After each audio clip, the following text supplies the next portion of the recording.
Hey guys, tonight we begin with a time when early human ancestors weren't debating philosophy. They were debating whether that rustling in the grass was food, danger, or both. So before you get comfortable, take a moment to like the video and subscribe. But only if you genuinely enjoy what I do here. And let me know in the comments where you're tuning in from and what time it is. It's always fascinating to see who's joining us from around the world. Now, dim the lights, maybe turn on a fan for that soft background hum, and let's ease into tonight's journey together. In the world 4.7 million years ago, waking up alive wasn't just a pleasant surprise. It was a statistical anomaly worth celebrating. You didn't open your eyes thinking about breakfast or morning stretches. You opened your eyes thinking, I'm still here, and no one has chewed on me yet. There were no houses, no doors to lock, no guard dogs to bark when trouble was near. If you were lucky, you'd spent the night in a tree, wedged between two branches, in the vague hope that predators preferred their meals without splinters. Less fortunate mornings meant waking up on the open ground, with only a few leaves or a mound of dirt for bedding. Privacy, of course, didn't exist. Everyone in your little group, and sometimes a few hangers-on from neighbouring bands, slept close for warmth and safety. This meant that rolling over could put you face to face with your cousin, a beetle the size of your thumb, or the smelly evidence that last night's berries hadn't agreed with someone. The first thing you did was listen. The forest and grasslands were never silent, and each sound had a meaning. Birds meant daylight and possibly breakfast. Insects meant you weren't frozen to death. And heavy footsteps in the underbrush? Those meant you should already be halfway up the nearest tree. Getting up was an act of courage. You never knew what the night had delivered while you slept. A nearby lion, a python resting in a sunny spot, or a fresh pile of droppings that suggested something big had been here very recently. Once you'd established that you weren't about to be eaten, you scanned for your group. Staying together was your insurance policy. Lone wanderers had the lifespan of an undercooked fish. There was no mirror to check your appearance, but if there had been, it wouldn't have helped. Your hair was matted with leaves, your skin was streaked with dirt, and your only makeup was whatever pollen or berry juice you'd smeared on yourself yesterday. Still, you were breathing. The sun was up, and with that, you'd accomplished the day's first and most important task, existing. The rest of the day would be harder, finding water, food, and shelter before darkness returned. But for this one brief, precious moment, you could bask in the quiet, simple joy of not being dead. If waking up alive was the first victory of the day, finding breakfast was the second, and this one required a little more than just luck. In the prehistoric world, breakfast didn't come with menus, cooking instructions, or expiration dates. It came in three vague categories: plants, animals, and things you really hoped were edible. The morning meal was often dictated by what you stumbled across first. Maybe it was a tree heavy with figs.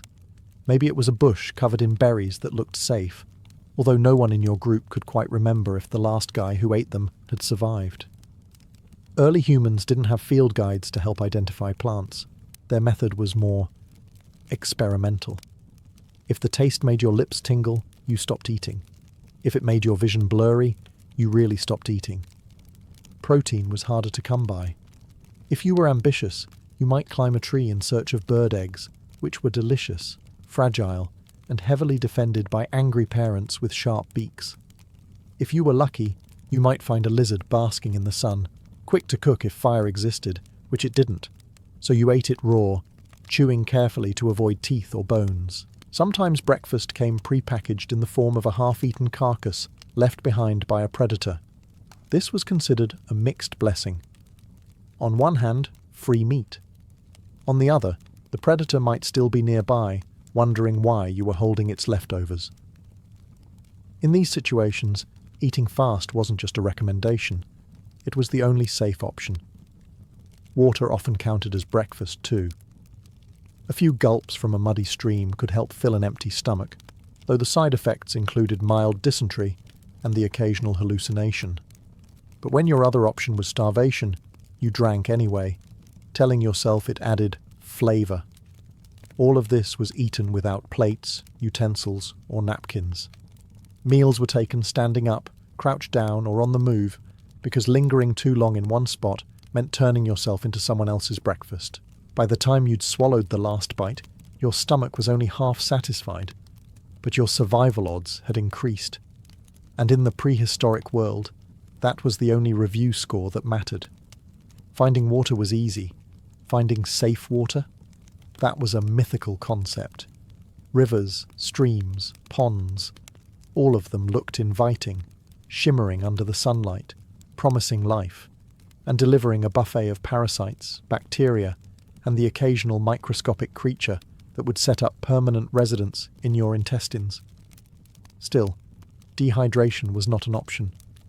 Thirst killed faster than hunger, and in the wild, you didn't get to be choosy. A puddle left over from last night's rain could be a lifesaver. So could a shallow stream, even if it doubled as a crocodile's favourite lunch spot. The risk calculation was simple. Drink now, and maybe get sick later. Or don't drink, and definitely get sick sooner. Of course, there was a method to this madness. You didn't just march up to the water's edge and start sipping. That was the sort of behaviour that got you turned into an educational example for the rest of the group. First, you scanned for movement, ripples that weren't from the wind, shadows that lingered just a little too long under the surface. If the coast seemed clear, you approached slowly, crouched down, and drank with the speed of someone who knew they might have to run at any second. Some groups developed clever tricks. Scooping water with cupped hands kept you further from the edge. Finding a narrow bend in the river gave you a better view of incoming trouble. And in some rare cases, you might even find a naturally formed pool away from the main current. A prehistoric luxury spa, if you ignored the dead insects floating on top. There was no concept of boiling or filtering. If the water was clear, it was considered probably fine. If it was murky, you drank it anyway, and pretended the earthy flavour was intentional. Occasionally, this led to days of stomach cramps and other unpleasant consequences. But survival wasn't about comfort. It was about stacking the odds in your favour, one cautious sip at a time. And so, every drink was a gamble. Sometimes you walked away refreshed. Sometimes you walked away queasy. And sometimes you didn't walk away at all. But no matter the risks, water was life, and life rarely came without a few hidden teeth. In the prehistoric world, fashion wasn't about style. It was about whatever stuck to you overnight. The first outfit of the day was whatever dirt, leaves, and mystery substances you picked up while sleeping on the ground, or wedged in a tree.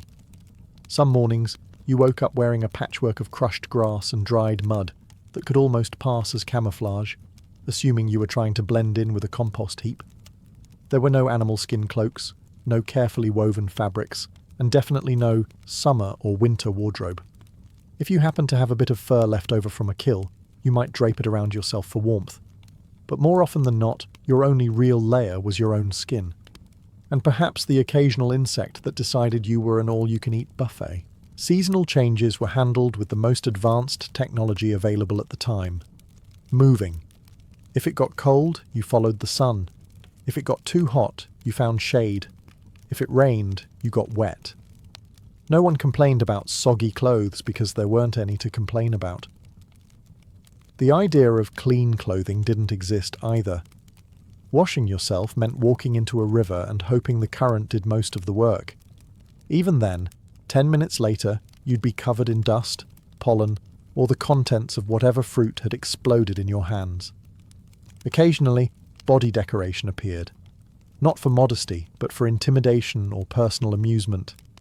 Smearing yourself with clay could help keep insects at bay, though it also made you look like a confused statue. Rubbing crushed berries into your skin left streaks of red or purple, which might have been considered attractive, or possibly a sign that you'd been in a fight with a particularly juicy plant. Footwear? Not a chance. Your feet developed calluses thick enough to rival stone tools, but stepping on a sharp rock could still make even the most hardened hunter hop around like they'd just stepped on a Lego. And yet, despite the lack of fabrics, zippers, or even a vague sense of modesty.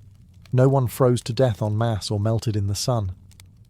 The prehistoric dress code was simple.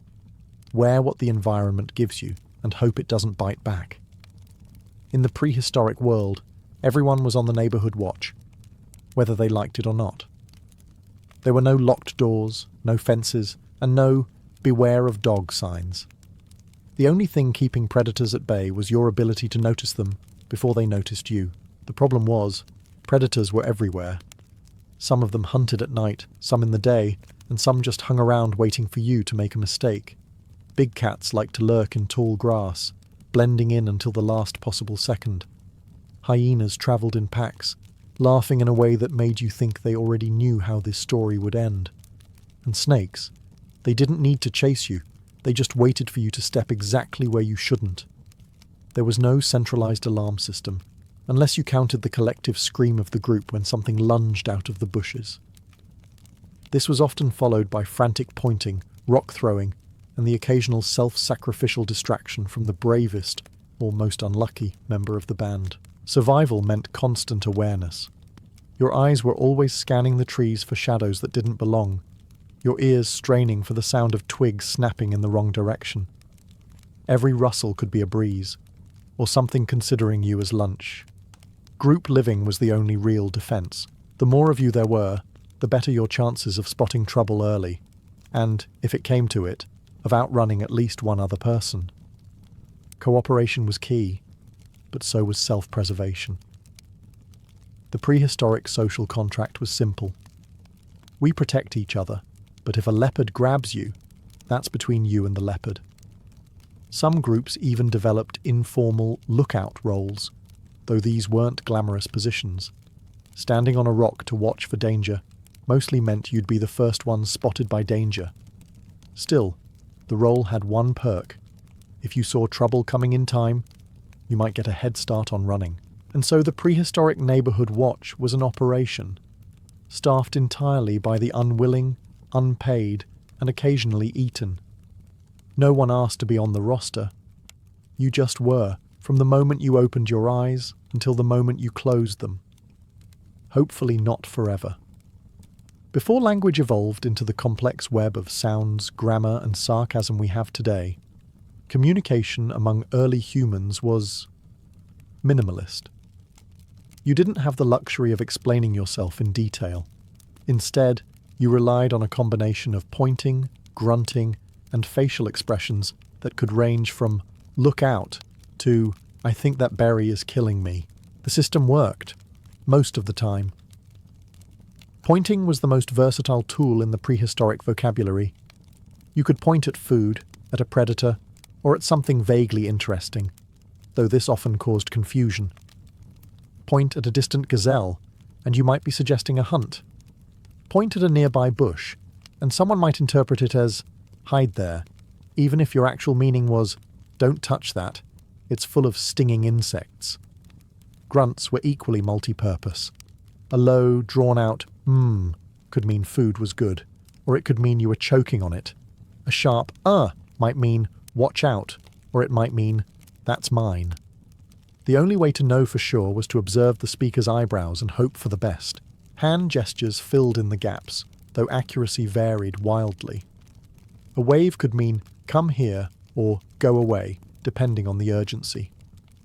Flailing your arms might mean danger, or "I'm on fire," or possibly "there's a bug on me." This ambiguity kept life interesting, and occasionally shortened it. When things got truly urgent, the most reliable form of communication was screaming. A scream meant something bad was happening right now. It didn't matter if it was a predator, a rockfall, or stepping into a wasp nest. Everyone screamed, and everyone ran. The details could be sorted out later, assuming anyone was still around to share them. The lack of language also made social dynamics interesting. Negotiations over food were more like staring contests. Flirtation involved lingering glances, awkward noises, and maybe a shared piece of fruit if you were feeling bold. Arguments could escalate from grunts to shoving in seconds, often resolved by one party simply stomping away and sulking behind a tree. It wasn't eloquent, but it was effective enough. With nothing but noise, hands, and frantic pointing, early humans managed to share warnings, coordinate hunts, and occasionally insult each other. And really, what else do you need for a functioning society? Hunting, in theory, was simple. Find animal, kill animal, eat animal. In practice, it was more like find animal, scare animal, chase animal, get exhausted, and hope the animal trips over something before you do. There were no bows, no spears with metal tips, and definitely no clever traps built from blueprints. The main tools were rocks, sticks, and the occasional sharp piece of bone, all of which were just as likely to injure you as your target. Throwing a rock could be effective, if you happened to be close enough to touch the animal with your other hand. Otherwise, the rock was mostly a polite request for the prey to run faster. The first step of a hunt was spotting the target. Gazelles, antelopes, and small deer were ideal, not because they were easy to catch, but because they had meat worth the effort. The problem? They also had legs that could carry them out of sight in the time it took you to blink. Chasing them was a team sport. The fastest members of the group would start the pursuit, driving the animal toward others waiting ahead. Waiting was a generous term here. Mostly it meant standing in the general area and hoping to be in the right place when the prey got tired.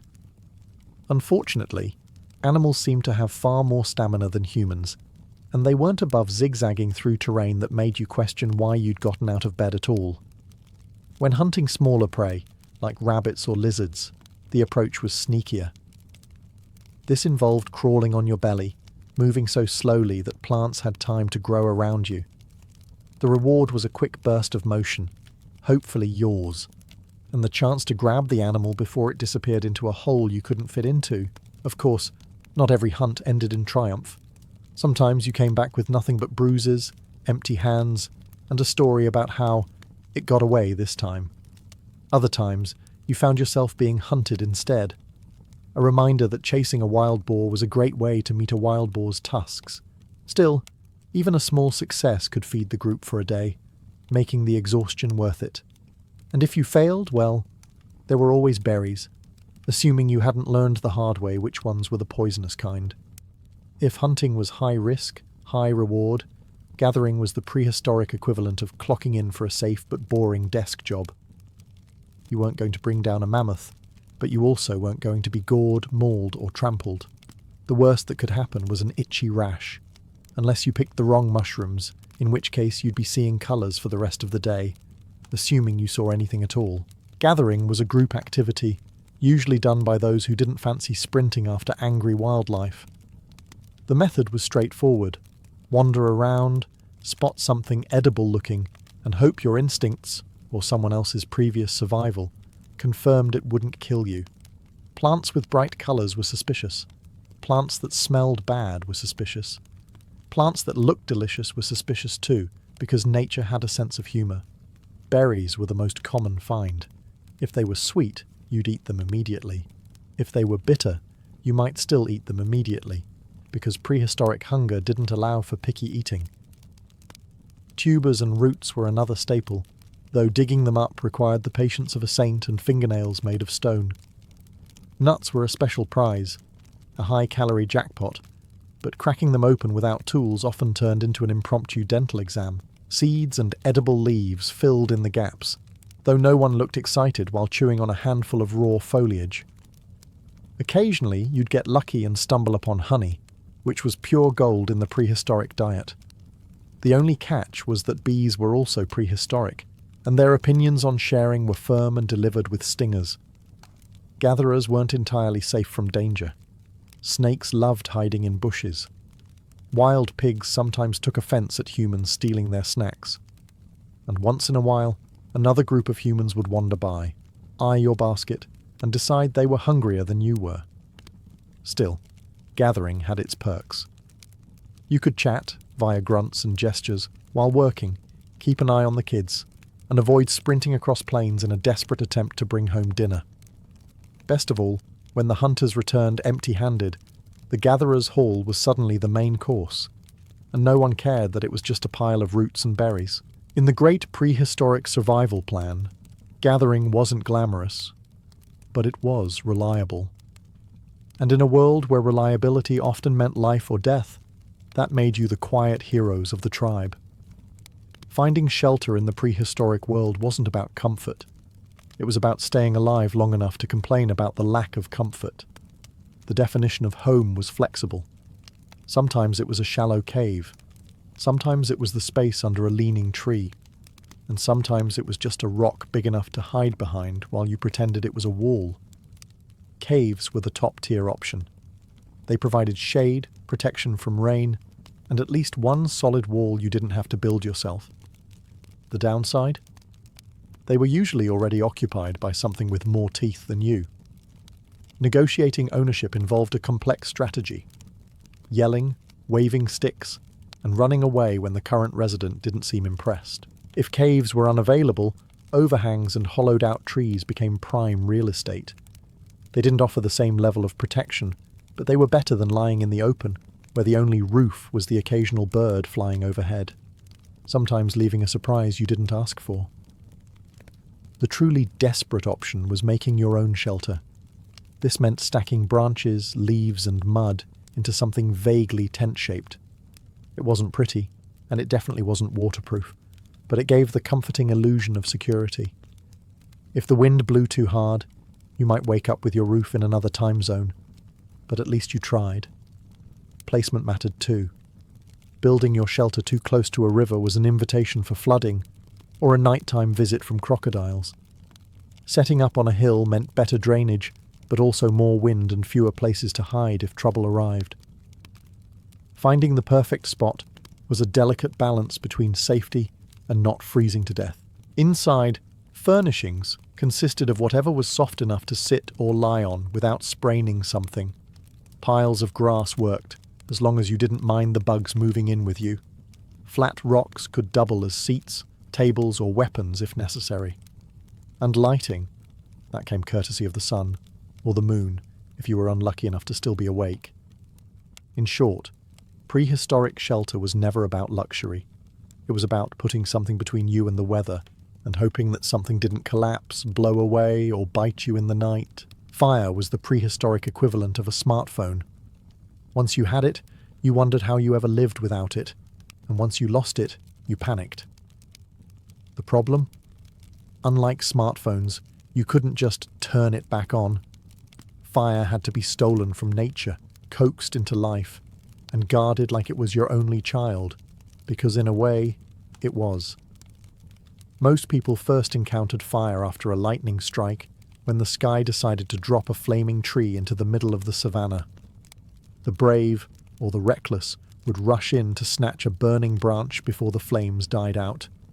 This was often followed by frantic running, yelling, and shaking the branch to avoid becoming part of the fire yourself. Once you had fire, keeping it alive became the tribe's #1 priority. You couldn't make more, at least not until someone accidentally figured out that rubbing sticks together really fast could work.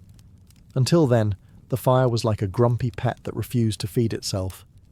Someone had to watch it constantly, feeding it wood, protecting it from rain, and making sure no one tripped and fell into it.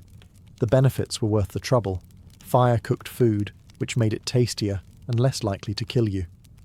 It scared away predators, or at least made them think twice before charging. And on cold nights, it kept you from shivering yourself into an early grave. But fire also had a dark side.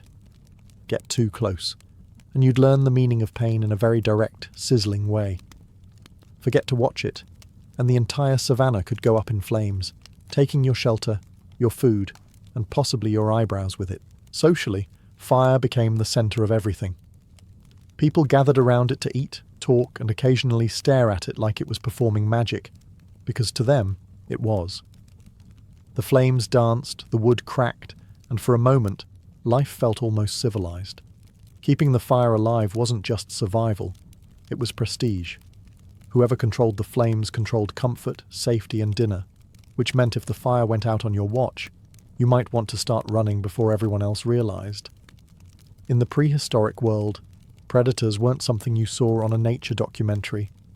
They were something you saw when you woke up in the middle of the night and realized something was breathing just a little too close. There were no fences, no firearms, and no animal control officers to call. If you wanted to survive, you had to know who might eat you, and how to make sure they didn't. The lineup was impressive. Big cats were the worst. Sleek, silent, and faster than you on your best day. They could sneak up so quietly that your only warning might be the sound of someone else screaming. Hyenas were next on the list, coming in packs with jaws strong enough to bite through bones, and the unsettling habit of laughing about it. Crocodiles waited patiently in rivers, pretending to be logs until you got close enough for a surprise death roll. Then there were snakes, some venomous, some constricting, and all of them experts at being exactly where you didn't want them to be. Even birds got in on the action. Giant raptors could swoop down and carry off smaller humans, which made for a bad day for the victim and a very awkward evening for the rest of the group. Avoiding predators was an all-day, everyday job. You learned to scan the horizon, listen for unusual silences, and assume that if you couldn't see danger, it was probably right behind you. Sleeping in groups helped, though it also meant you were statistically more likely to be woken up by someone else's panic than by the actual predator. Sometimes the best defense was offense, yelling, throwing rocks, or waving sticks to convince the predator you weren't worth the effort. This worked better in large groups. Alone, it was basically just a dramatic way to say goodbye. Despite the constant danger, humans adapted. We learned patterns, which rivers hid crocodiles, which bushes hid snakes, which trees were good for climbing in emergencies. Survival was less about fighting and more about not being in the wrong place at the wrong time. And if all else failed, you just had to be faster than the slowest person in your group. Harsh, yes. But in the prehistoric world, morality often took a back seat to making it through the night. Parenting in the prehistoric world was not about piano lessons, bedtime stories, or packing school lunches. It was about keeping your offspring alive long enough for them to learn how not to die on their own. That was the entire curriculum. Survival 101. From birth, prehistoric babies came into the world with one major flaw. They were loud. Loud enough to attract predators from impressive distances. You couldn't shush them with a pacifier because those didn't exist, and you couldn't put them in a crib because cribs hadn't been invented yet. Your only option was to carry them everywhere, and hope your glare could convince them to stop broadcasting your location. Carrying a child wasn't as simple as it sounds. You had no stroller, no baby sling, and no ergonomic carrier. You had arms, and if you were lucky, a strip of animal hide to tie them to your back. This meant that every task, from gathering food to climbing a tree to avoid a leopard, had to be done with a small human clinging to you like a particularly needy backpack. Teaching began early. Toddlers were shown what berries to eat, how to throw rocks, and where not to wander.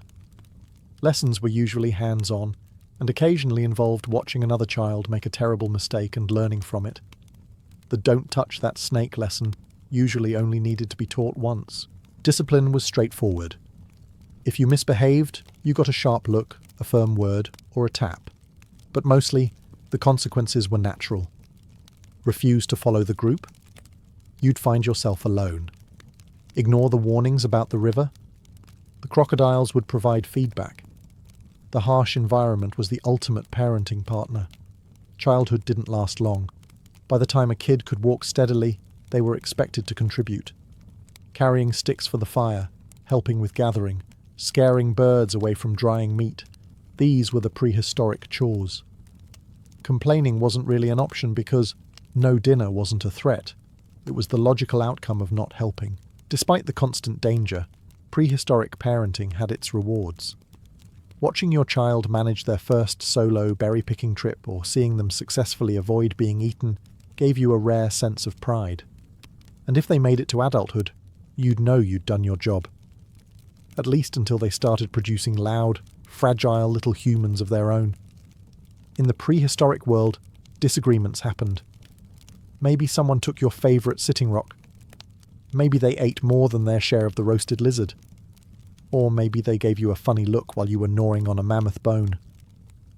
Whatever the cause, conflicts were inevitable, and the solutions were uncomplicated.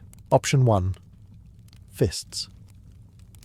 When tempers flared, there was no formal debate, no arbitration, and definitely no "let's talk about our feelings." Instead, you'd get a short burst of shouting, more like aggressive grunting, followed by a very physical exchange of opinions. These fights were quick, brutal, and almost never decided anything beyond who was going to need a new front tooth. Option 2. Rocks. Rocks were the prehistoric multi-tool, useful for hunting, building, cracking nuts, and, in moments of anger, convincing someone to see your point of view, preferably from a safe distance. Throwing a rock was a clear escalation, though. Once the first rock flew, the discussion was officially over, and everyone in the area knew it. The rest of the group would step back, partly to avoid getting hit, and partly to enjoy the show. Option 3. Running away. By far the most underrated conflict resolution method, running spared you from injuries, grudges, and the possibility of becoming an accidental snack for a predator drawn by the noise. Of course, running away came with its own risks, namely, looking like a coward. But in prehistoric terms, a living coward was still better than a dead hero. Sometimes disputes were resolved indirectly. The group's elders, those who had managed to survive long enough to be considered wise, would step in, not because they were particularly fair, but because fights risked injury, and injured people slowed everyone down. Their mediation style was straightforward. They told both parties to shut up and go find food. In the absence of formal laws, the real consequence of starting too many fights was social isolation. If no one wanted to hunt or gather with you, your chances of survival dropped faster than a rock aimed at your head. So, while prehistoric conflict resolution might not have been elegant, it was effective in its own way. The choices were simple, the outcomes clear, and if you lived to tell the story, you'd probably think twice before starting the next one. Migration wasn't a seasonal vacation, it was a desperate necessity. When the food ran out, the water dried up, or the predators got a little too comfortable hanging around camp, the solution was simple. Pack up everything you owned, which was basically a stick, a rock, and whatever you were wearing, and start walking. There was no, "Are we there yet?" because no one knew where there was. The decision to move was made collectively, though collectively usually meant the oldest, grumpiest member of the group saying, "We can't stay here, everything is dead," and everyone else agreeing. The actual journey was slow, really slow. Children had short legs, the elderly had sore knees, and someone was always stopping to pick berries, check animal tracks, or complain about blisters. Progress was measured in how far until the next shade tree, not in miles. Carrying belongings was another challenge. With no backpacks, your best bet was to bundle your possessions in animal hides or balance them awkwardly on your head. If you had a baby, congratulations. You were now a mobile crib. If you had extra food, you were everyone's best friend, until it ran out. Food along the way was hit or miss. Some days you stumbled upon a lucky find, a bush full of berries, a dead animal that still looked edible, and other days you went to bed with an empty stomach, cursing every plant you passed for not being food. Water was even trickier. You either found a clean source, or you drank from a muddy puddle and hoped for the best. Then there was the weather.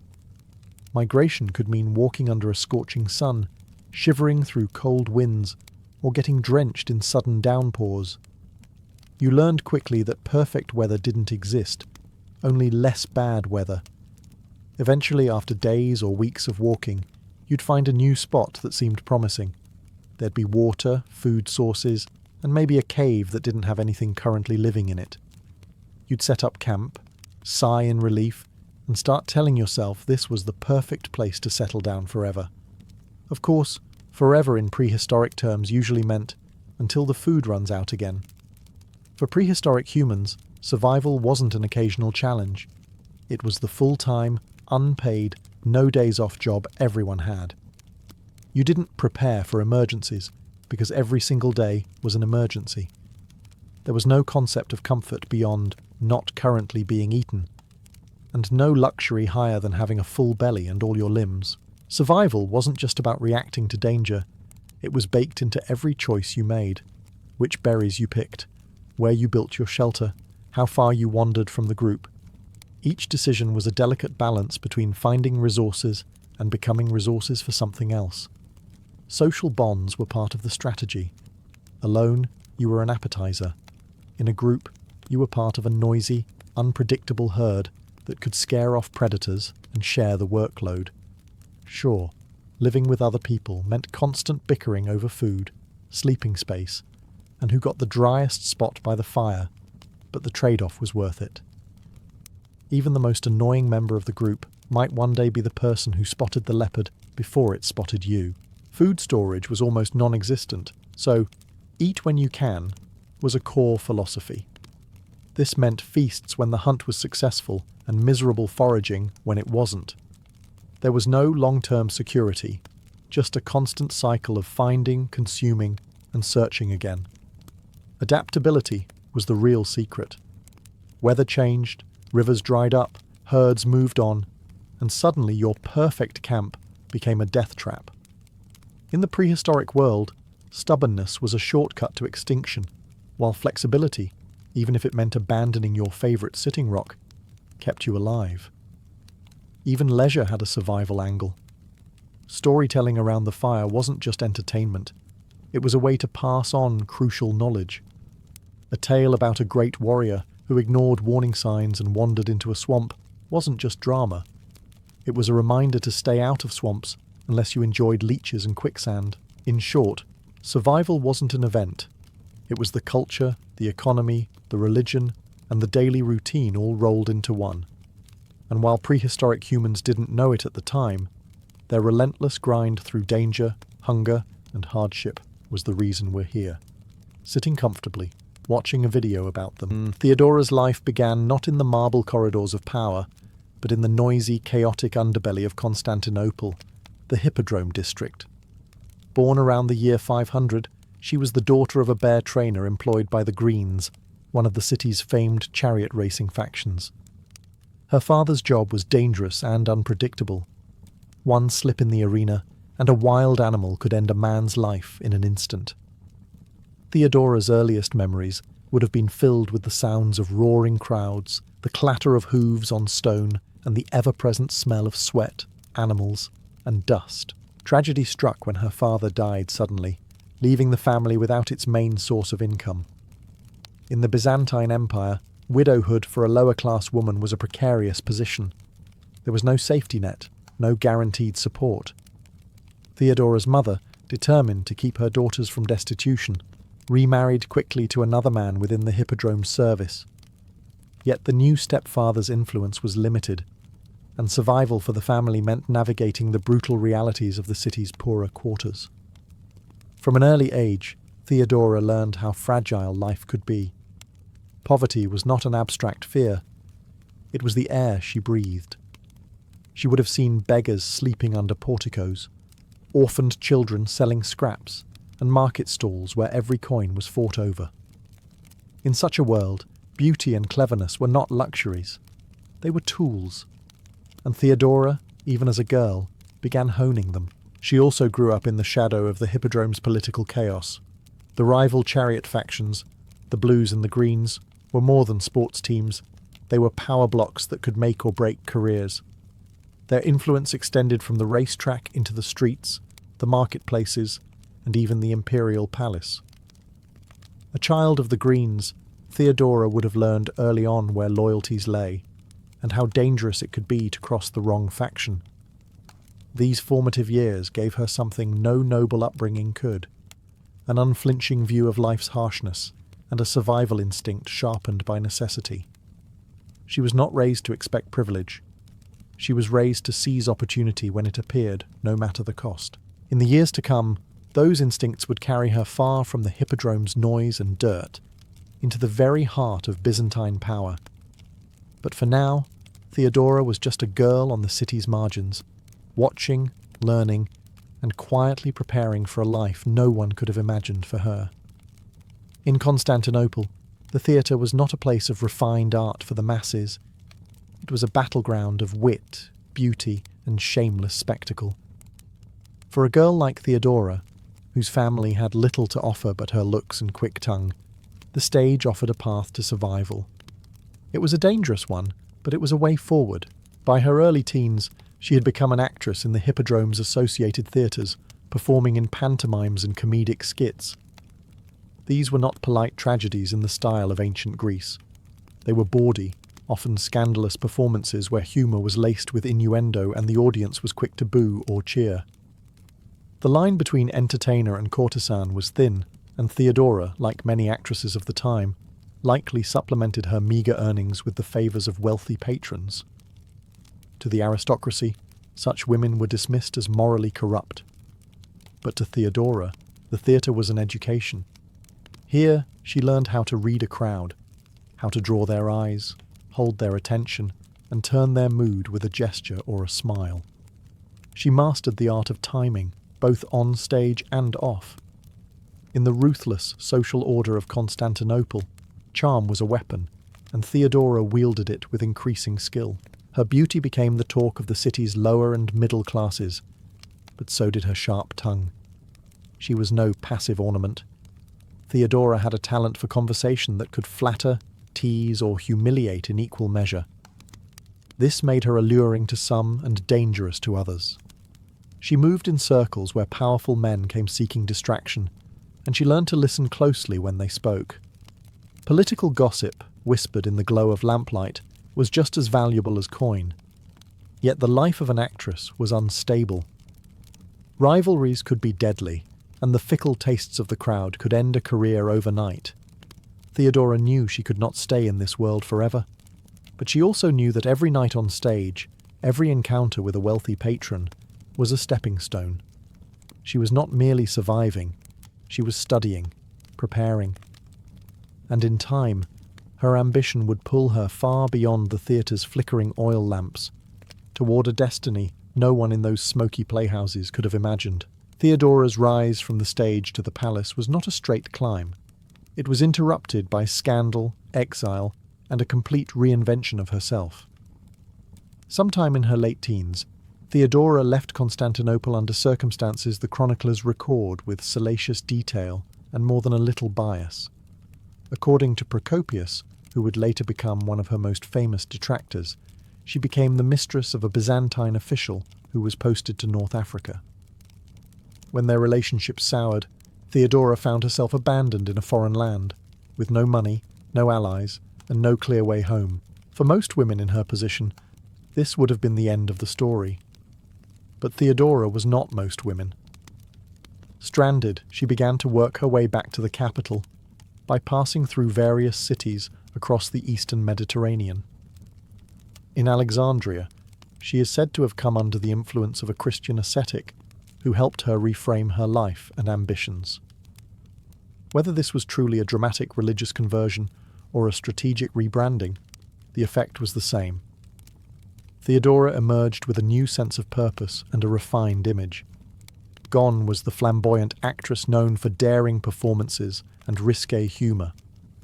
In her place was a woman presenting herself as modest, pious, and intelligent. She traded the gaudy costumes of the stage for simpler, dignified clothing. She cultivated a reputation for generosity toward the poor and compassion toward the vulnerable, especially women trapped in the same kind of precarious life she had once led. By the time she reached Antioch, she was no longer merely surviving on her looks or wit. She was carefully positioning herself for a different kind of future.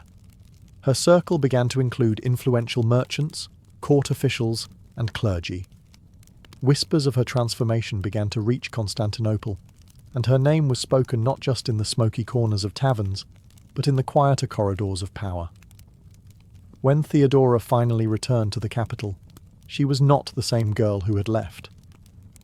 She carried herself with the poise of someone who had seen the wider empire, endured its dangers, and learned how to turn setbacks into leverage. The stage had given her performance skills. Exile had given her resilience. Now, both would serve her as she stepped into the most pivotal chapter of her life, meeting the man who would make her empress. When Theodora returned to Constantinople, she was no longer a struggling performer or a discarded mistress.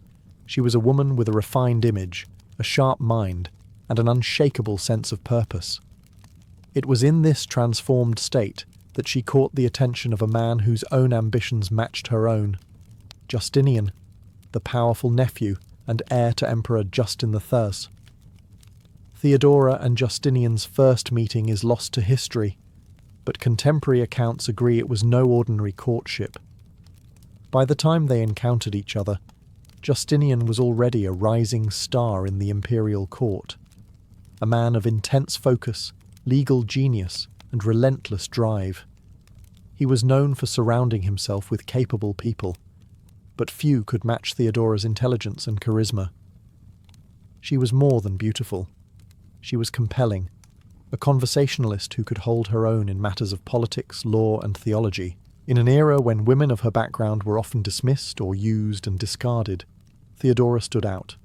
Justinian saw in her not only a partner, but an ally who understood the complex currents of power and influence. Theodora, for her part, recognized in Justinian a man who could open the gates to a world she had long been studying from the outside. Their relationship, however, faced a significant obstacle. Byzantine law forbade high-ranking officials from marrying actresses or former courtesans. To the conservative elite, Theodora's past made her an unsuitable match for a future emperor. But Justinian was not a man to let tradition dictate his choices. He pushed for a change in the law, persuading his uncle to pass legislation that allowed such marriages. This reform, subtle on paper, was monumental in practice. It was a direct challenge to the entrenched prejudices of the Byzantine aristocracy. With the legal barrier removed, Theodora and Justinian married around 525. The wedding marked the beginning of a partnership that would redefine imperial rule in the Eastern Roman Empire. Theodora was not content to be a decorative empress. From the start, she made it clear she intended to govern alongside her husband. In the eyes of many in the court, this union was scandalous. To Theodora, it was destiny fulfilled. She had crossed the gulf from the hippodrome's dusty outskirts to the heart of the Byzantine throne room, and she was only getting started. The marriage of Theodora and Justinian was more than a personal union. It was a political alliance that would soon place them at the pinnacle of the Byzantine Empire. In 527, Emperor Justin III, aging and in poor health, formally crowned his nephew as co-emperor. Just months later, Justin died, leaving Justinian as sole ruler. By his side, Theodora was elevated to the rank of Augusta, the highest title an empress could hold. Her coronation was not a passive affair. Chroniclers noted that she wore imperial purple with a confidence that rivaled Justinian's own presence. From the beginning, she did not stand behind him. She stood beside him, sharing the dais, the ceremonies, and, most importantly, the responsibilities of rule. For many in the court, this was unprecedented. Theodora was no mere figurehead. She was a co-sovereign in all but name. Theodora quickly made her influence felt. She sat in on council meetings, advised on matters of state, and had a direct hand in shaping imperial policy. Her life before the throne had given her an uncommon empathy for society's most vulnerable, and she urged Justinian to enact laws that protected women, particularly in cases of forced prostitution, property rights, and guardianship of children. She also worked to improve the status of actresses, banning certain exploitative practices that had been common in her youth. Her rise, however, was met with hostility from the entrenched aristocracy. Many in the Senate still saw her as a woman of low birth and questionable morality, unworthy of sharing power with the emperor. Procopius, the court historian, would later pen his infamous Secret History, painting Theodora as manipulative, vindictive, and cruel, an account steeped in political bias. Whether these accusations were grounded in truth or simply in resentment, they reveal how deeply she unsettled the traditional order. But Theodora was not easily intimidated. She understood the importance of symbolism and spectacle in Byzantine politics. Every public appearance reinforced her authority, from elaborate processions through the streets of Constantinople to the lavish ceremonies of the Hagia Sophia. She cultivated an image of regal dignity, tempered by a reputation for sharp wit and unwavering resolve. By the time Justinian's reign was fully underway, Theodora had secured her position not only as empress, but as an indispensable partner in the governance of the empire. And soon, she would face the first great test of that power, one that would determine whether she was truly fit to wear the crown. In January of 532, Constantinople erupted into one of the most violent uprisings in its history, the Nika Revolt. What began as a dispute between the city's two great chariot factions, the Blues and the Greens, spiraled into a full-scale rebellion against Justinian's rule. The factions, normally bitter enemies, united under a single cry, Nika, meaning victory, and turned the hippodrome into a rallying point for tens of thousands of furious citizens. The grievances were many: high taxes, corruption, and unpopular legal reforms. But in the streets, the rebellion took on a life of its own. Rioters set fire to entire districts, looted shops, and stormed government buildings. Within days, much of Constantinople was in flames, including the original church of Hagia Sophia. Inside the palace, panic reigned. Justinian's advisors urged him to flee by sea to save his life, abandoning the capital to the mob. The emperor himself wavered, knowing that staying could mean capture or death. It was then that Theodora delivered the speech that would define her legacy.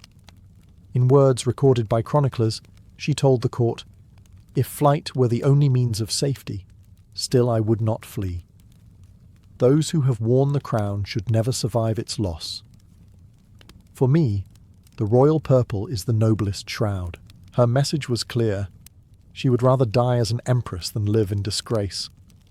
Her unshakable resolve shamed the waverers and stiffened Justinian's spine. The decision was made. They would fight for the throne.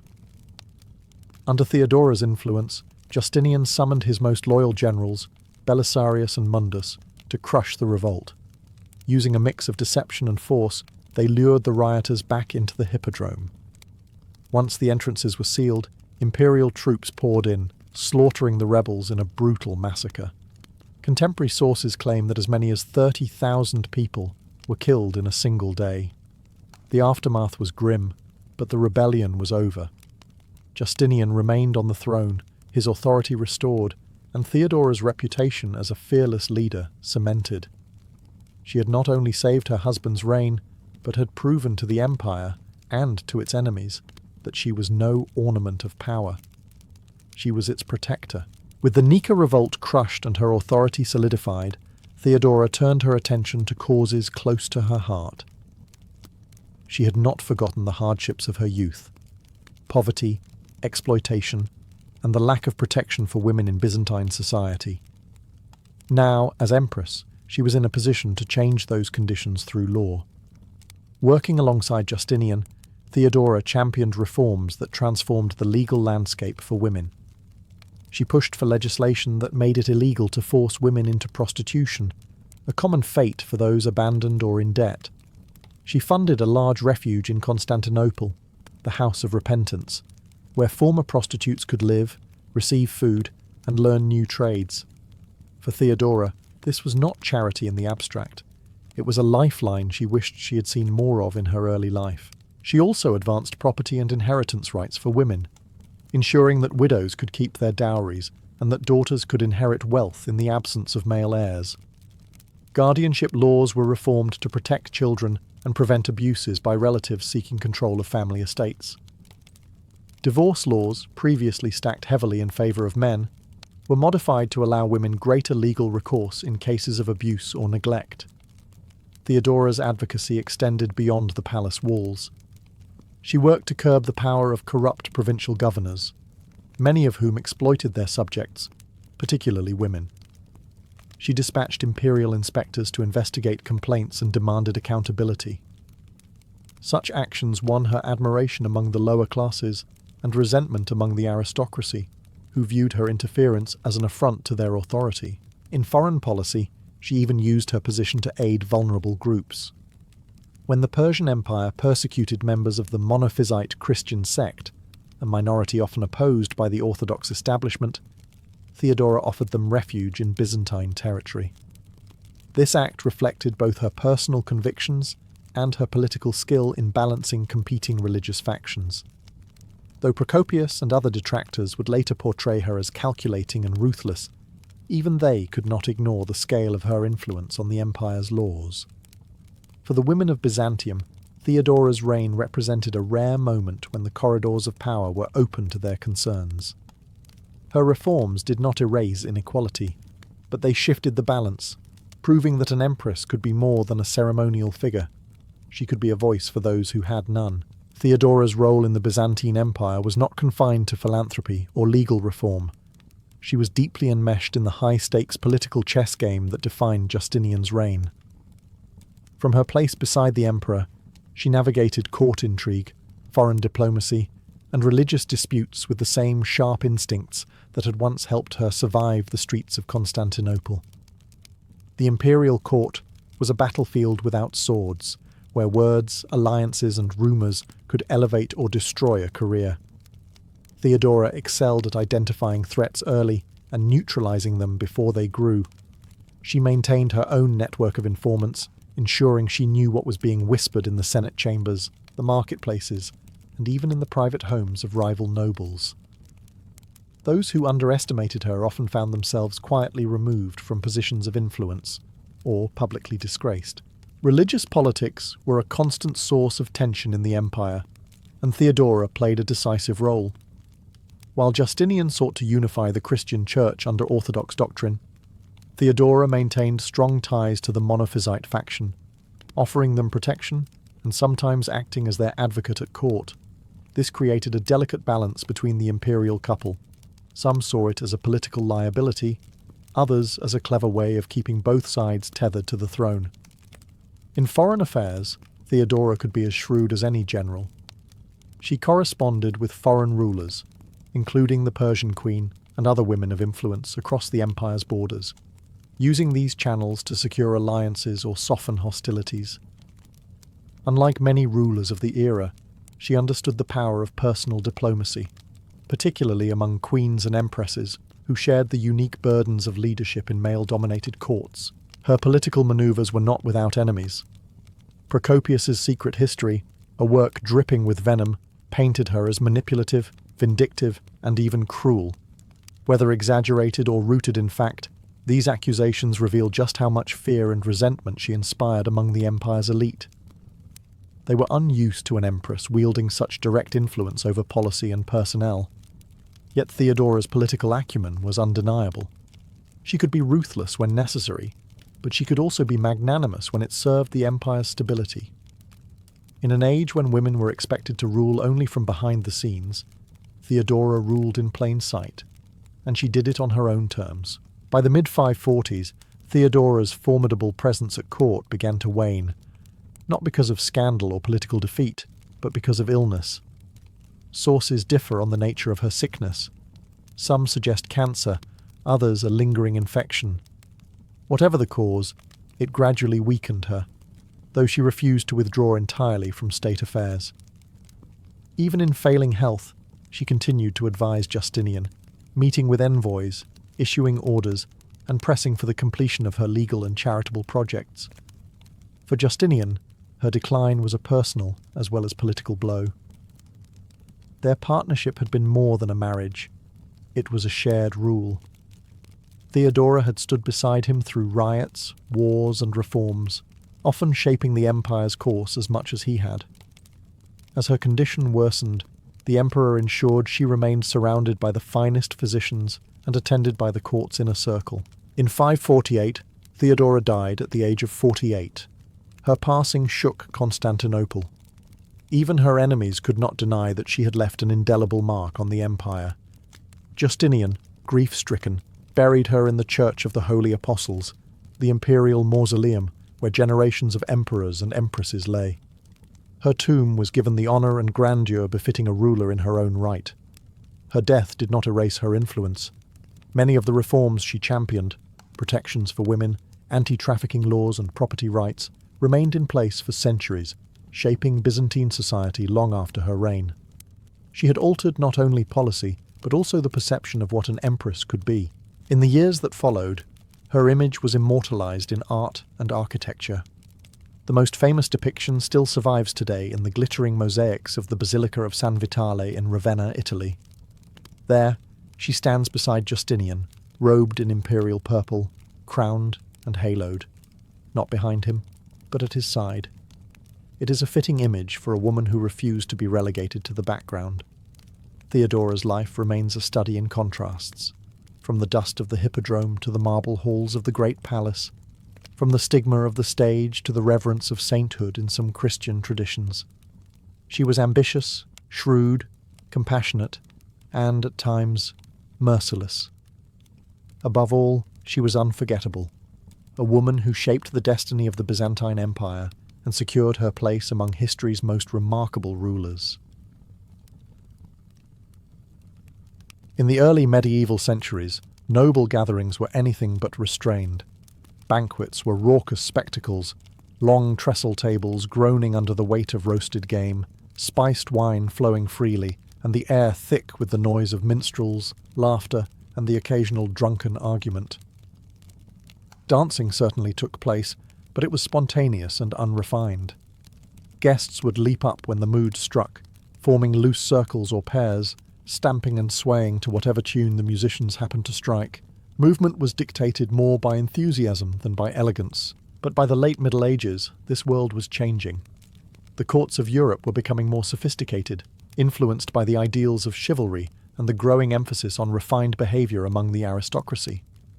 Nobility was no longer measured solely by wealth or military prowess. It was also displayed through cultured manners, graceful movement, and the ability to participate in the elaborate rituals of court life.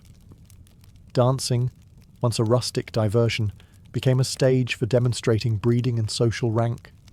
This transformation was tied to the rise of centralised courts, where kings, dukes and princes gathered their vassals under one roof, not just for governance, but for constant displays of pageantry. Life in these courts demanded careful observation of etiquette, and every social interaction, whether at the table, in the hunt, or on the dance floor, was an opportunity to assert one's position. The dance floor, in particular, became a microcosm of court society. To dance well was to show discipline, poise, and an understanding of the subtle language of gesture and movement. Every bow, turn, and hand placement was deliberate, carrying layers of meaning. A well-executed step could signal confidence, deference, flirtation, or even political alliance. Musicians, too, adapted to this new refinement. Instead of the rowdy tunes of earlier centuries, they composed measured, rhythmic pieces designed for specific choreographies. This gave rise to the idea of the dance master, a professional who trained nobles in the latest steps and ensured they would not embarrass themselves before royalty. By the 14th and 15th centuries, dancing was no longer an unstructured release of energy. It had become an art form, as codified and rule-bound as the heraldry that adorned the noble's shield. Courtly dance was elegance made visible, a graceful conversation without words, in which every participant knew their role.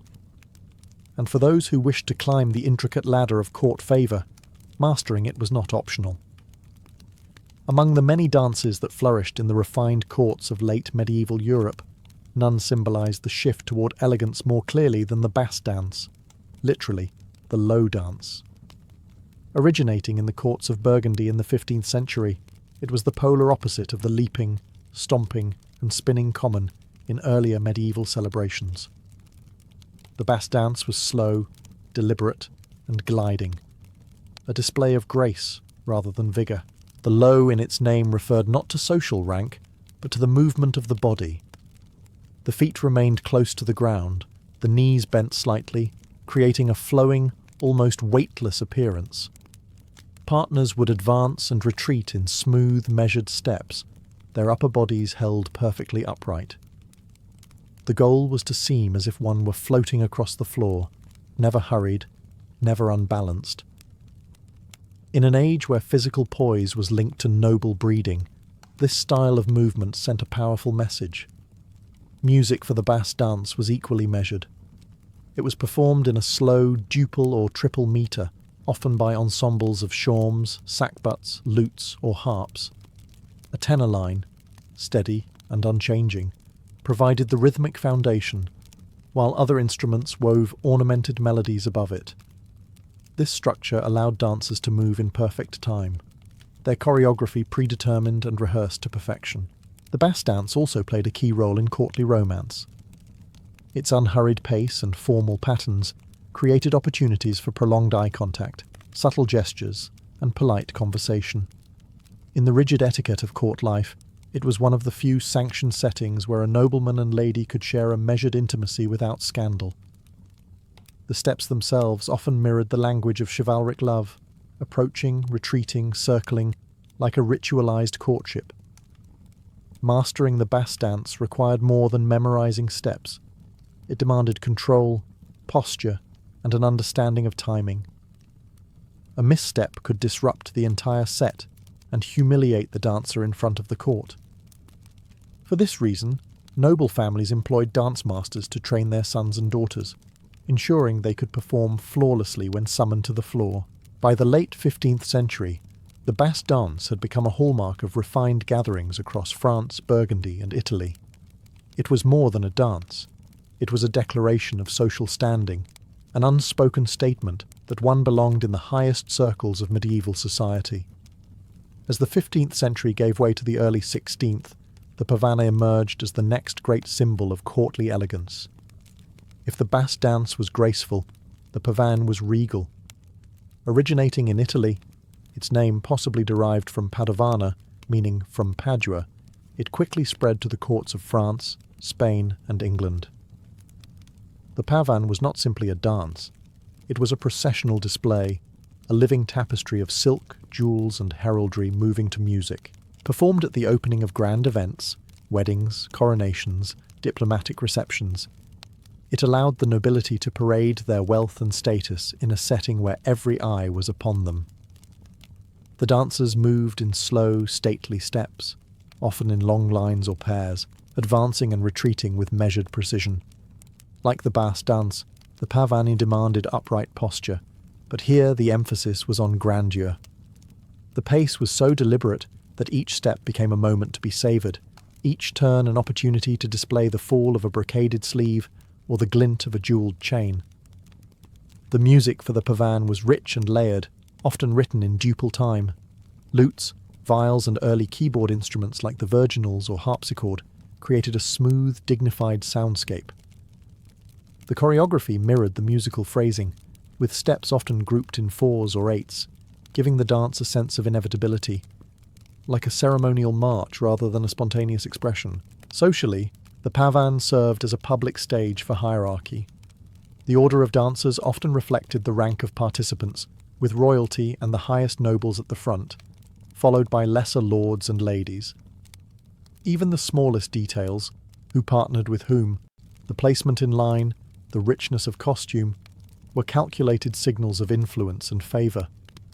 The pavane also carried a romantic undertone. Though more formal than the bass dance, it still allowed moments of subtle interaction between partners. A hand held a fraction longer, a glance exchanged in perfect rhythm with the music. In the codified language of courtly love, these small gestures could speak volumes. By the height of its popularity, the pavane had become an indispensable part of noble life. It was the embodiment of pageantry, slow, deliberate, and dazzling. In every step and turn, it proclaimed that the late medieval court was not merely a place of politics, but a stage where power was performed as much as it was wielded. In the late medieval court, dancing was never just about music or movement. It was a form of politics in silk slippers. The dance floor served as a carefully controlled arena where alliances could be forged, rivalries managed, and affections signalled without a single word being spoken. Invitations to dance were far from casual.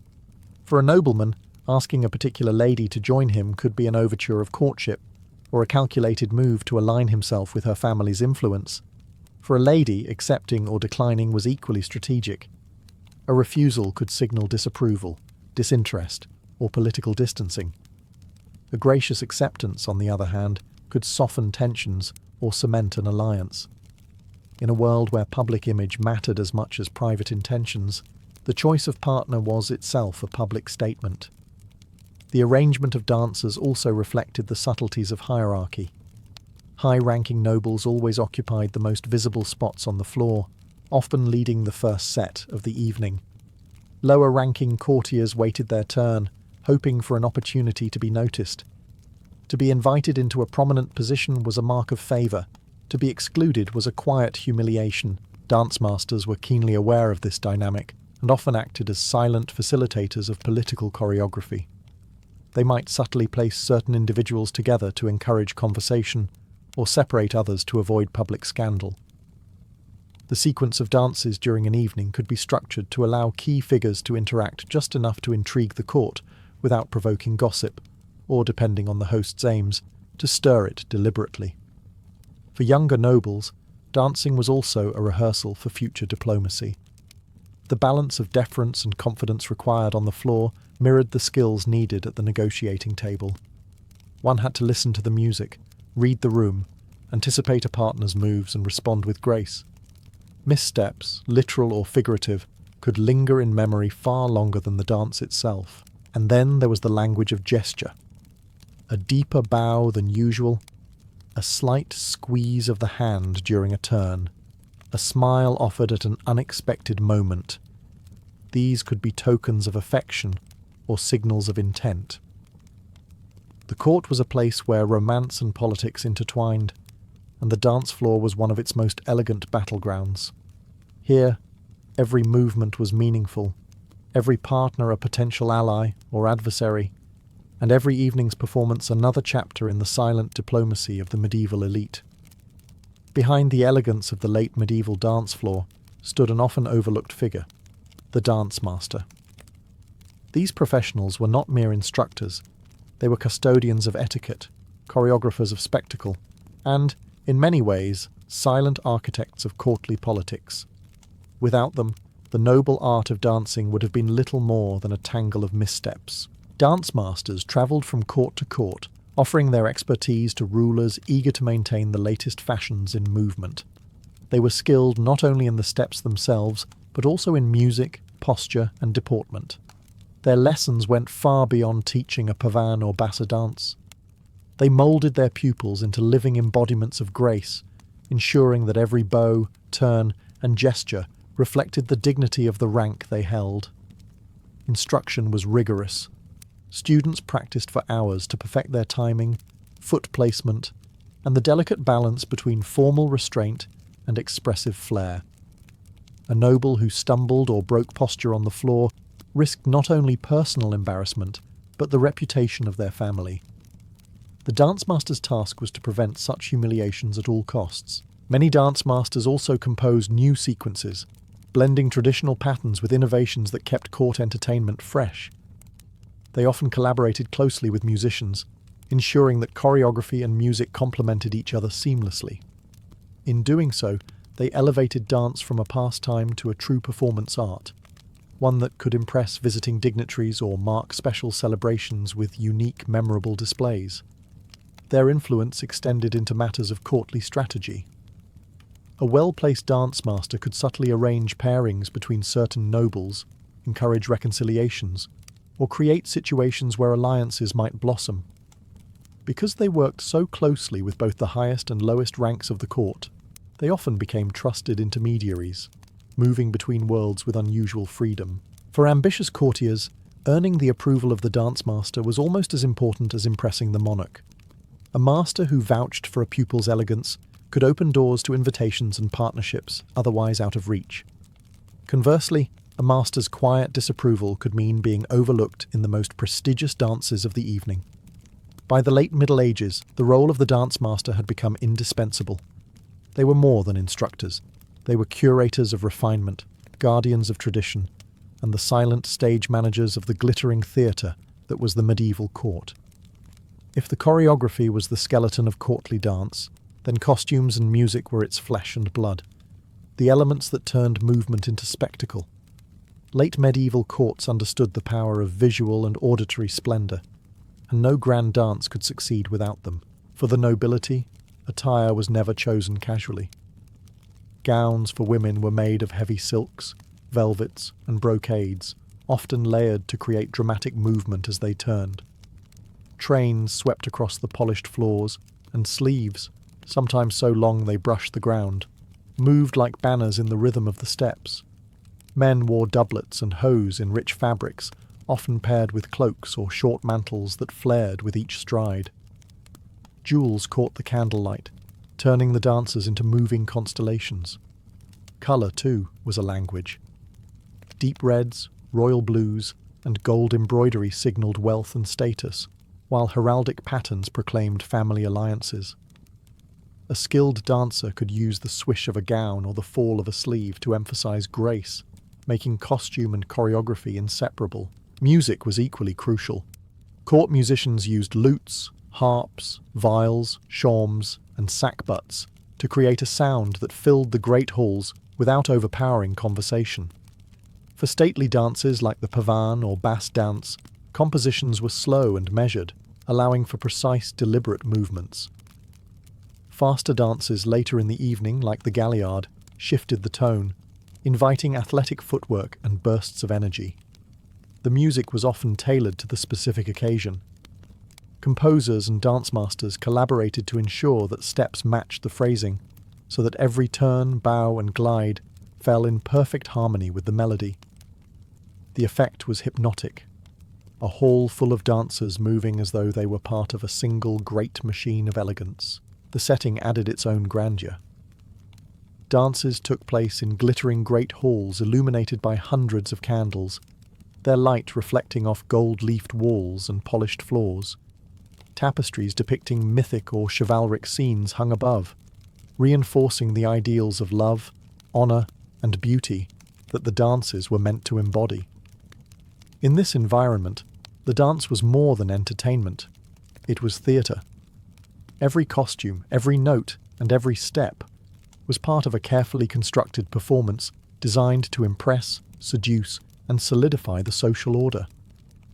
For the late medieval court, beauty was power, and the spectacle of dance was one of its most potent displays. In the late medieval court, the dance floor was as much a place for romance as it was for display. Beneath the polished etiquette and choreographed steps lay a subtle game of attraction, one that allowed men and women to signal interest, exchange glances, and test compatibility, all under the watchful eyes of the court. Courtly love, the chivalric ideal that shaped much of noble culture, found a perfect stage in the structured elegance of dance. Partners moved in patterns that mirrored the ebb and flow of a romantic pursuit, approaching, retreating, circling each other in measured steps. Each motion had its own meaning. A bow could convey respect, a turn could be an invitation, and a prolonged touch of the hand could carry the promise of something more. For young nobles, a dance was often their first sanctioned physical contact with a potential suitor. It offered a rare chance to converse privately while still remaining in a public setting.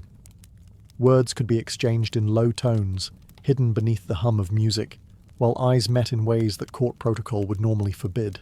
But courtship through dance was also a matter of skill. A partner who moved with confidence and rhythm demonstrated self-control and refinement, traits as desirable in a spouse as they were in a courtier. A misstep or awkward pause, by contrast, could tarnish an impression just as surely as a poorly chosen word in conversation. The selection of partners was itself a strategic act. Being invited to dance by a high-ranking noble could raise one's social standing, while securing a dance with a particularly admired lady or gentleman could spark rumours that travelled far beyond the great hall. These pairings were closely observed, and more than one marriage alliance began with a turn on the floor. Dance also provided a safe outlet for flirtation. In an age where overt declarations of love could be dangerous, either politically or socially, the coded gestures and controlled proximity of dance allowed romance to bloom discreetly. The game was in the balance, showing just enough to intrigue, never so much as to scandalise. In this way, the courtly dance became both a rehearsal for love and, at times, the first act of a marriage story. It was here, amid the candlelight and music, that many noble romances began, not with words, but with steps. While courtly dance followed certain shared principles across Europe, elegance, order, and symbolism, its specific forms varied from region to region, shaped by local traditions, music, and even politics. The late Middle Ages was a time of increasing travel among the nobility, whether for diplomacy, marriage alliances, or tournaments. And with this movement came a steady exchange of dance styles. In Italy, courts in Florence, Milan, and Ferrara favoured intricate choreographies and faster tempos than their northern counterparts. Italian dance masters, such as Domenico da Piacenza, began codifying steps and publishing manuals, transforming dance into a formal discipline. These dances often involved complex floor patterns and alternating slow and lively sections, reflecting the Italian flair for theatricality.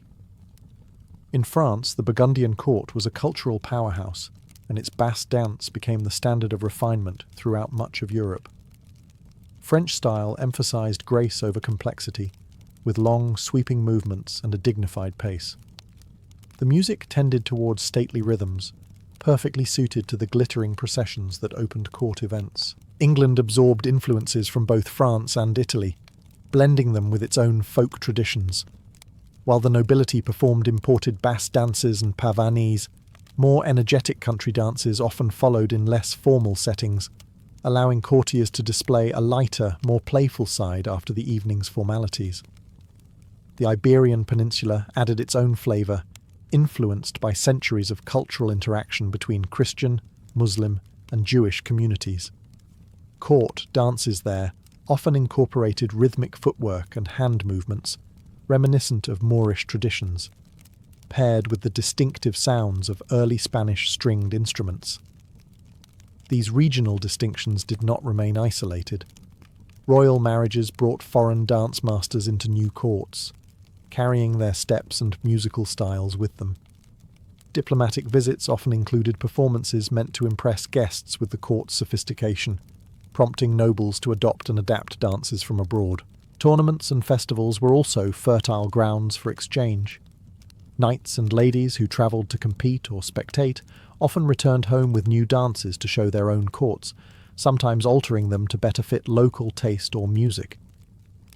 By the dawn of the Renaissance, this constant flow of cultural exchange had created a shared European language of courtly dance, one that allowed nobles from different kingdoms to take to the floor together with ease, while still retaining the distinctive flavour of their homeland. By the close of the 15th century, the courtly dance tradition of the late Middle Ages had laid the groundwork for the spectacular dance culture of the Renaissance. What began as a way to bring order and refinement to post-feast entertainment had evolved into a fully codified art form, one that blended music, fashion, etiquette, and social strategy into a single glittering display. Its influence was visible not only in the steps themselves, but in the values they reinforced. Courtly dance celebrated discipline, control, and harmonious movement, qualities that mirrored the ideals of a well-governed court. Every glide, bow, and turn reflected the hierarchy and decorum that underpinned noble society. Even centuries later, these ideals would continue to shape how dance functioned in the great courts of Europe. The basse dance and pavan, two of the era's signature dances, did not fade into obscurity, but evolved into Renaissance forms that retained their stately elegance while incorporating more elaborate figures. Likewise, the galliard, allemande, and other Renaissance favourites owed their existence to the late medieval marriage of music and movement perfected in the earlier courts. Beyond technique, late medieval courtly dance left a legacy of dance as diplomacy. It had proven that the dance floor could be a political stage, a place where alliances were signalled, negotiations softened, and courtship played out in full view. This tradition carried forward, with monarchs of the Renaissance and Baroque periods using grand balls as much for political theatre as for celebration. The tradition also helped cement the profession of the dance master, whose influence would only grow in later centuries. By training generations of nobles, these instructors ensured that courtly dance's principles of elegance and precision were passed down, adapted, and refined for changing tastes. Even in modern historical reenactments and heritage festivals, the ghost of the late medieval courtly dance remains. The slow procession of the pavan, the gliding steps of the basse dance, the rustle of heavy gowns across polished floors. These images evoke a world where movement itself was a language, and where beauty and discipline were inseparable. In the end, the legacy of late medieval courtly dance is more than a collection of steps. It is the enduring idea that in the right setting, movement can embody culture, politics, and romance all at once, a lesson Europe's courts never forgot. But then, faint at first, came the sound. A rhythmic, almost hypnotic thump-thump, the beat of countless oars hitting the water in unison. It grew louder, steadier, more menacing with each passing moment. Out of the mist emerged shapes, long, narrow silhouettes slicing effortlessly through the current. Their carved prows were monstrous figures, dragons and serpents with snarling mouths, painted eyes glaring at the shore. The gold and crimson shields along their sides caught what little sunlight pierced the fog, flashing like warnings. These were not merchant vessels. These were warships. At their head, towering over the rest, was the flagship.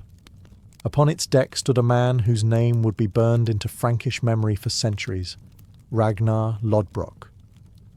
Draped in furs, mail glinting at his shoulders, and with a weather-beaten face that spoke of storms survived and enemies crushed, he was every bit the legend whispered about in coastal villages.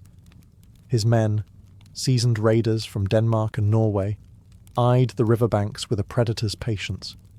The fleet's numbers were staggering.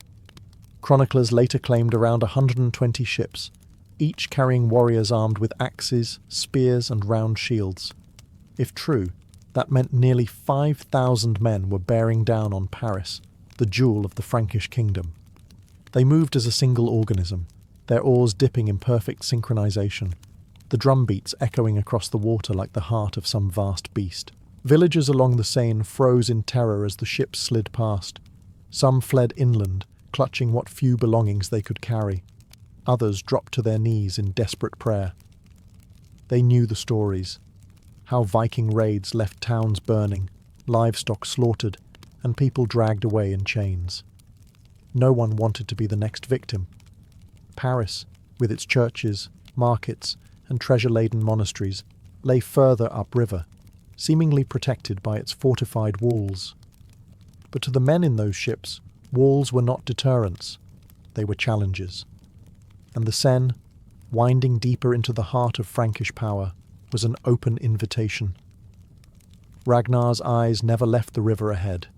The siege was not yet begun, but in his mind, Paris was already his. As Ragnar's fleet pressed upriver, the Frankish defenders scrambled to react. News of the longships had travelled faster than the ships themselves, carried by terrified villagers and monks fleeing the lower Seine. By the time the first war drums echoed near the outskirts of Paris, King Charles the Bald's scouts had already reported the grim truth. This was no small raid. This was an invasion. Charles, ruling from his court in the heart of the kingdom, faced a dilemma. His army was scattered across his territories, and the main force he could muster quickly was a modest contingent of warriors and mercenaries.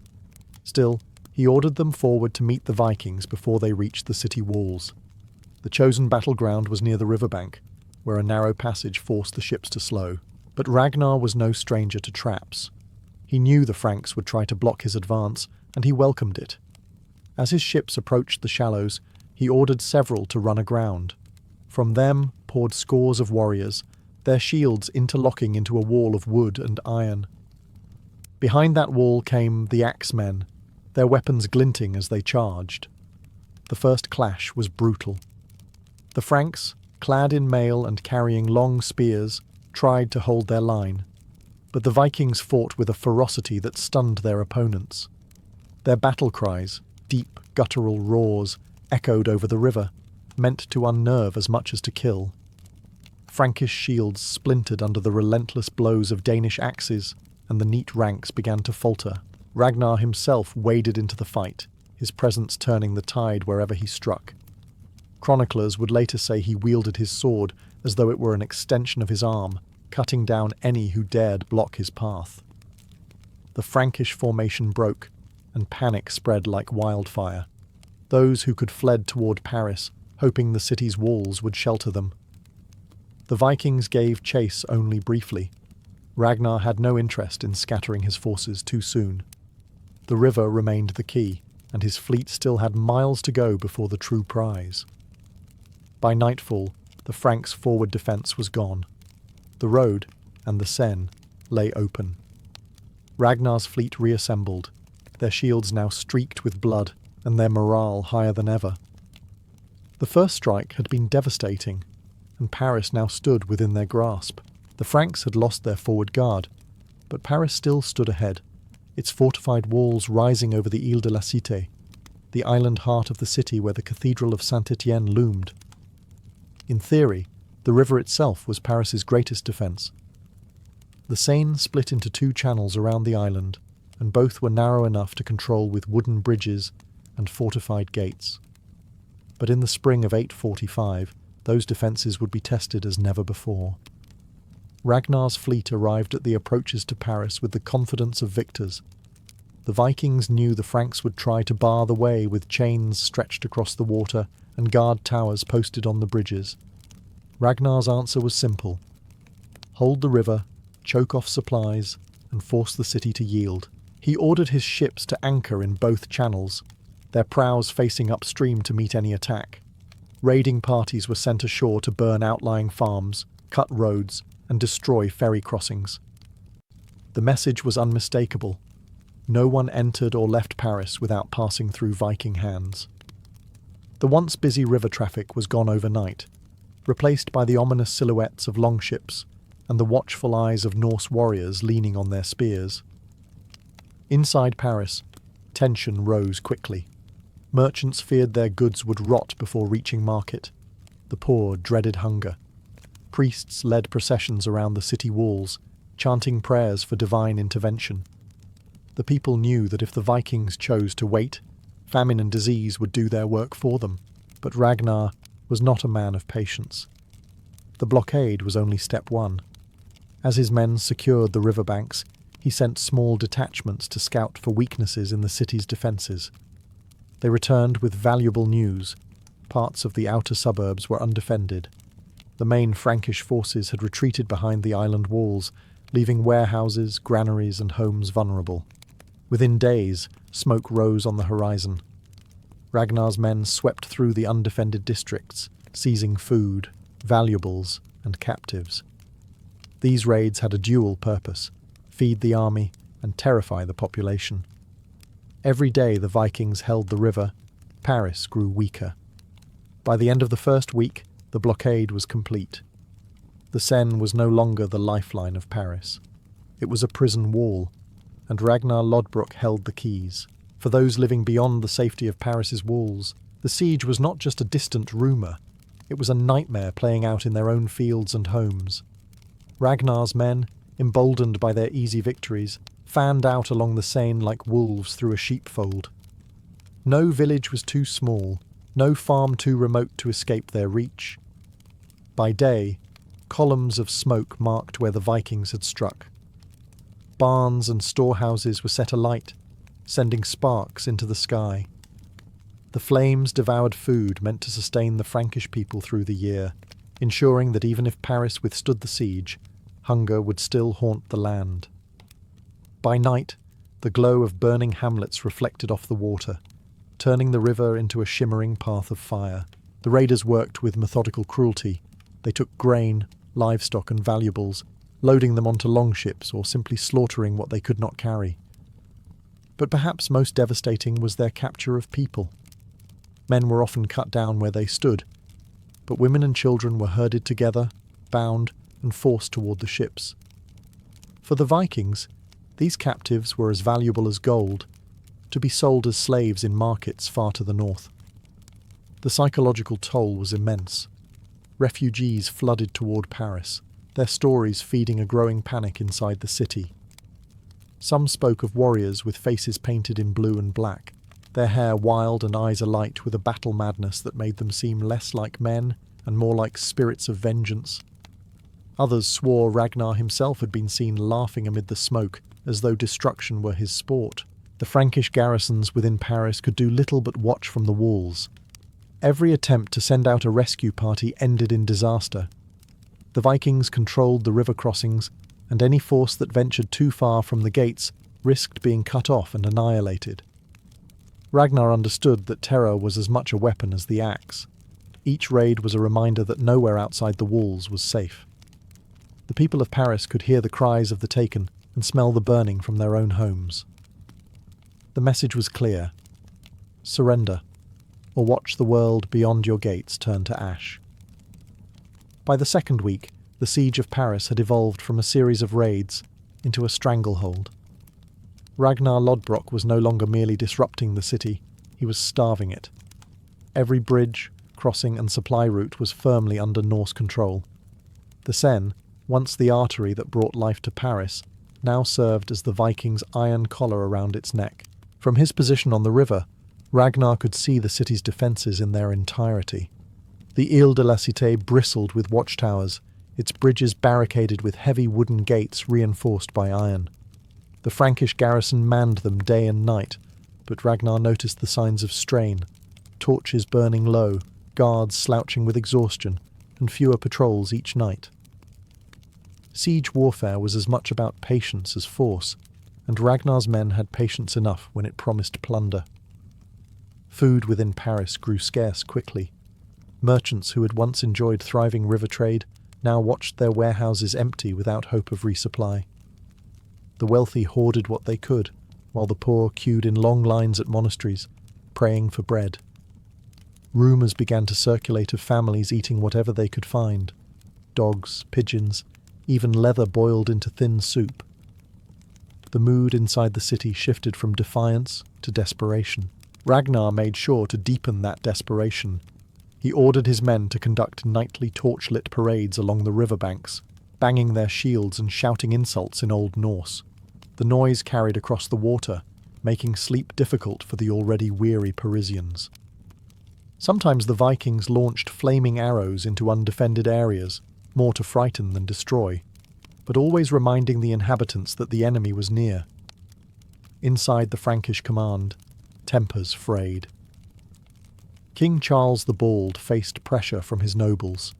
Some urged an immediate assault to break the blockade, others insisted they hold out for reinforcements. But every passing day meant more mouths to feed and fewer supplies to feed them. Ragnar knew the city's breaking point was approaching. His blockade was airtight, his men were well fed on the spoils of the countryside, and his ships, anchored in a defensive crescent, ensured that no relief could arrive unseen.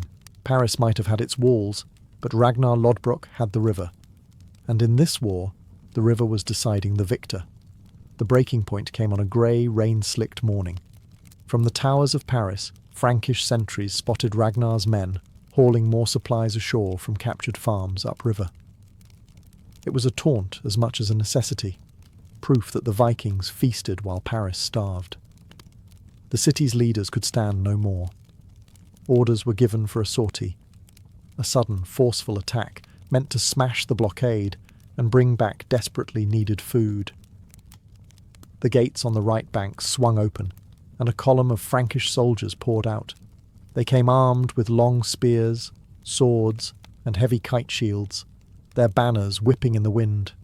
At their head rode a handful of mounted nobles, their polished armour glinting in the morning light. Their goal was to reach and destroy the Viking camp on the north shore, then retreat before the raiders could regroup. But Ragnar had been expecting this. His scouts, posted along the river's bends, had seen the gates open and relayed the news in minutes. By the time the Franks reached the muddy fields near the riverbank, shield walls were already forming. The two sides collided in a clash of iron and fury. The Franks fought with discipline, their tight ranks pushing forward in unison, while the Vikings relied on brutal individual ferocity, axemen smashing into shields, spearmen jabbing at gaps in armour, and archers loosing arrows into the advancing enemy.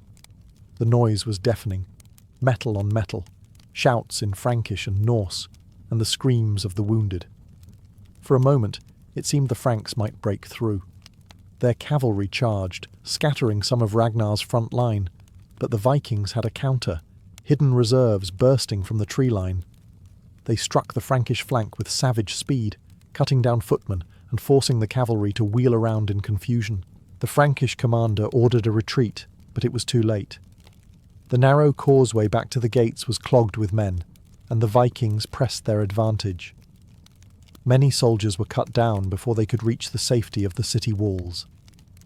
By midday, the gates slammed shut once more, this time with fewer defenders inside to hold them. The attempt to break the siege had failed, and Ragnar Lodbrok, watching from his ship, knew the city was now weaker than ever. The failed breakout marked a grim turning point. Paris had gambled its strength and lost. Ragnar's grip on the river remained firm, and now the city was not only hungry, it was sick. It began quietly. A few soldiers fell ill, complaining of fever and aching joints. Then came the swelling, the coughing, and the telltale blotches on the skin. Within days, the sickness spread beyond the barracks to the crowded homes and markets. The exact disease is lost to history, perhaps dysentery from tainted water, or plague carried by vermin. But its effects were devastating. The cramped quarters of a besieged city made perfect breeding grounds for infection. Families huddled together for warmth and safety, sharing food, air, and germs. The monasteries, where the sick were taken, overflowed within days. Priests administered last rites in hushed tones, their own faces pale with fear. Bells tolled constantly, marking the passage of yet another victim.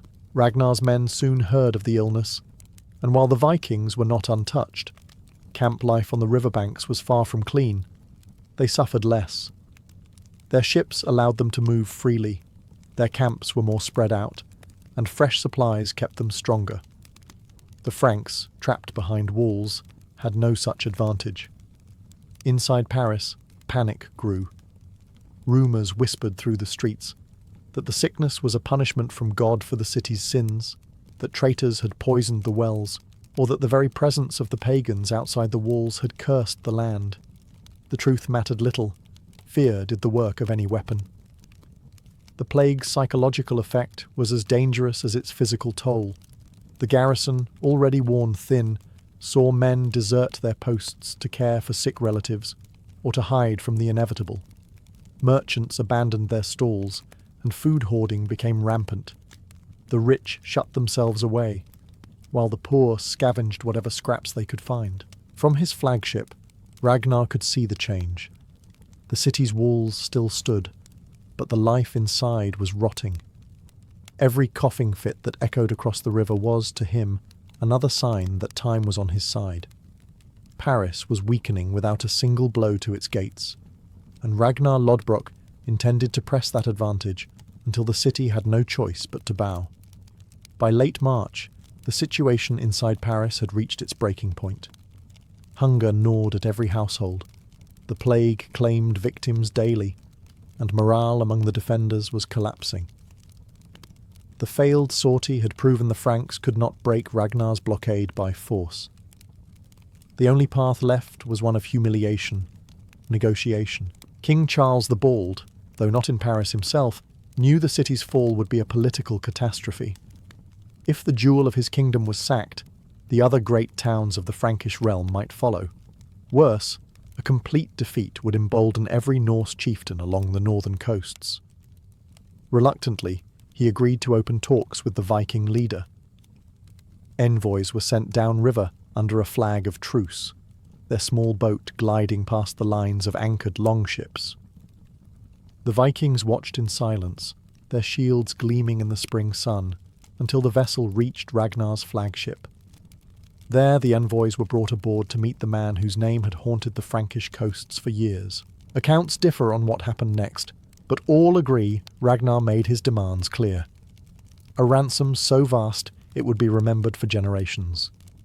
The price he set was 7,000 pounds of silver and gold, an unimaginable sum for the time. It was not merely payment, it was a statement that the Franks had been forced to kneel. The envoys protested, arguing that the kingdom could not pay such an amount. Ragnar, unmoved, simply reminded them of the fate awaiting Paris if they refused. He described in chilling detail how his men would burn the city, slaughter its defenders, and carry off thousands as slaves. He even offered them a preview by pointing upriver, where smoke still rose from villages his men had pillaged that very morning. With no real choice, the envoys returned to Charles, who, after furious debate with his nobles, agreed to the payment. It was a staggering blow to the royal treasury, but losing Paris would have been worse. Orders went out to gather every available coin, chalice, and ornament that could be melted down for silver and gold. When the final decision was sent back to Ragnar, the Viking warlord smiled. Without storming a single gate, he had bent one of Europe's mightiest kingdoms to his will. The agreement was swift once the ransom was secured. Over the following days, carts laden with silver and gold rolled down to the Seine under heavy Frankish guard. Priests muttered prayers as each load was weighed and counted, as if hoping divine displeasure might be soothed by the offering. Every coin, chalice, and ornament represented the wealth of monasteries, noble estates, and the royal treasury itself. When the final tally reached Ragnar's demanded £7,000, the Vikings wasted no time. The treasure was divided among the crews, each man receiving a share according to his rank.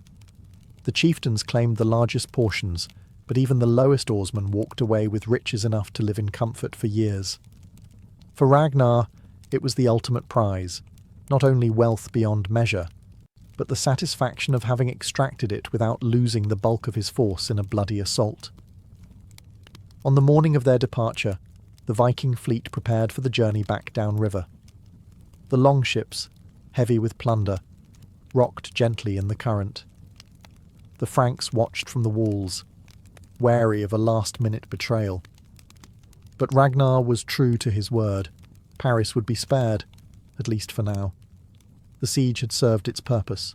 Before leaving, Ragnar staged one final display. His ships rode in tight formation past the city's walls, shields raised along the sides, banners snapping in the wind.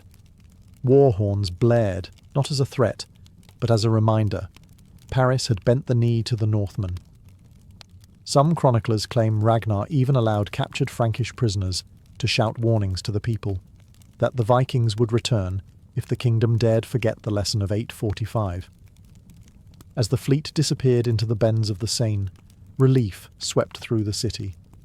Bells rang out, and priests led processions of thanksgiving. But the celebration was muted. The cost had been immense, and the humiliation greater still. Charles the Bald had preserved Paris, but he had done so by emptying his coffers into the hands of pagans. For Ragnar Lodbrok, the journey home would cement his legend. He had faced one of Europe's most powerful kingdoms, blockaded its capital, and sailed away richer than any Viking before him. And across the Frankish realm, one truth echoed. Paris had been spared not by swords, but by silver.